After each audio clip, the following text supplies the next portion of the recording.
All right, so today is December the 16th, 2024, and I don't have a lot to show you today, but just quickly, maybe in about 5 minutes, go over what I did today. So this is pretty much my equity curve here. This specific strategy took about 3 trades. So we actually did end up positive on the day, but let me show you why I'm really not in love with this. Let's get to it.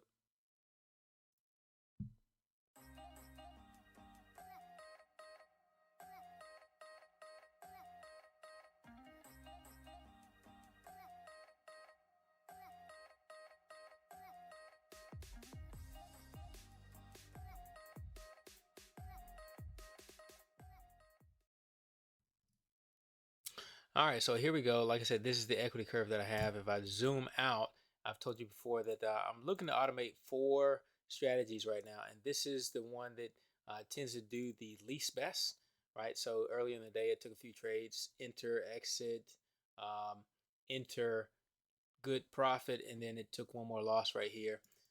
And if we look at the strategy performance report, that one there typically shows a bit of a drawdown in here. So I don't like that. This one over here, nice equity curve there. This one pretty decent. And then this one is, it's struggling a little bit, but overall, I think it's one that I would employ. So I'm waiting to employ those. I had them all running today. So if we get this out of here and we put this one on, all these strategies were running today, all 4 of these, and this is the only one that took any trades, but these were ready to go. This one here, I spent all last week trying to figure out some issues with flattening positions and not getting multiple entries, all that kind of stuff. So I do have a video to go over that stuff, but that's not this video. And then when we come back over to this one, I didn't have anything running over here, but this is the command central over here, if you will, right? So I was working on making sure that this workspace, this chart, uh, shows me that I do have flattening protection on. Whether or not I have any actual positions on, this will be this. So I have the number and then the number of positions that I have on, and then this is the number of indicators that are enabled for order placement objects. So this is kind of my command central, and this took me all week to kind of get it figured out. Okay, so if you see here, you can see that I have the profit loss monitor, I have the flatten order ticket. It actually goes to a print log as well, and the global dictionary if I need to clear anything. And I didn't look at the print log today, so let me see if I can pull that up, and that'll show us what happened. So if we pull up the right desktop. Okay, so you can see all the orders here, and they came from 1130. Sim, this came from a sim strategy. So did this one. So did this one. All of them came from the same strategy, the 1130 one. Okay, so again, we're logging our orders. We are making sure that our orders only enter one time. Now, the only other thing I really did today was I made sure that I'm capturing a lot of data. So if we go back over to the one desktop, I'm capturing a lot of data, but what I needed to be able to do is take that data and pull it up whenever I need to. So I was working on the first of the probably 6 indicators that capture the data. So this is the ticks. So on my token indicator, I pretty much am capturing everything, right? So I'm capturing ticks, bids, asks, spreads, large orders, time and sales. I'm capturing a lot of stuff.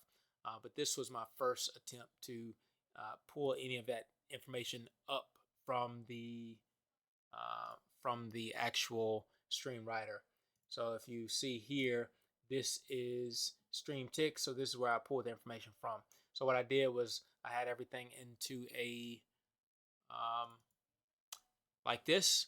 Everything is stream written on the 15-second chart, on the 1-minute chart, and on the 5-minute chart. It's all written to a file like this. It goes back how many ever days, and just for every bar, it's got all this information. But again, I don't do something with this information all the time. I want to be able to do something with it when I want to do something with it, and that just so happens to be that I want to do something with it when I'm working on something with data analysis or crunching the data. So I've got this that I could just pull right up and scrub that data from that file and pull up my ticks. So now I need to do that for multiple other components of the chart, such as the cumulative order size. So we already got the ticks, cumulative order size, the largest bid and ask, the cumulative orders that actually hit the market, that actually sold, and then outside market orders. So I've got all that information. Okay, I think that's pretty much it for today. But like I said, stay tuned for another video on something that I learned today with the programming piece. I at least want to show you something on every day in terms of the market intrinsics. So if you see here on today around 10:20, we had major news around 9:45 or so. Right in here, we had major news. You see the spikes. You see there was a large bid node here, signified by the blue dots. When price came back down and it broke below this node here, we got a high amount of ticks. Not only that, but as price started moving up, right at this line here, we got a high amount of a large size of orders to the bid side. So yeah, I mean, if you ask whether or not that's significant, I'm going to say yes, but I don't know. Is there any other reason why you would say that price might not reason why you say that price might reject from here, but can you show me how price responds here on a bar chart? And by that, I mean, when you're looking at a 1 minute time frame, how do you know that when price got to right here, that this was significant, right?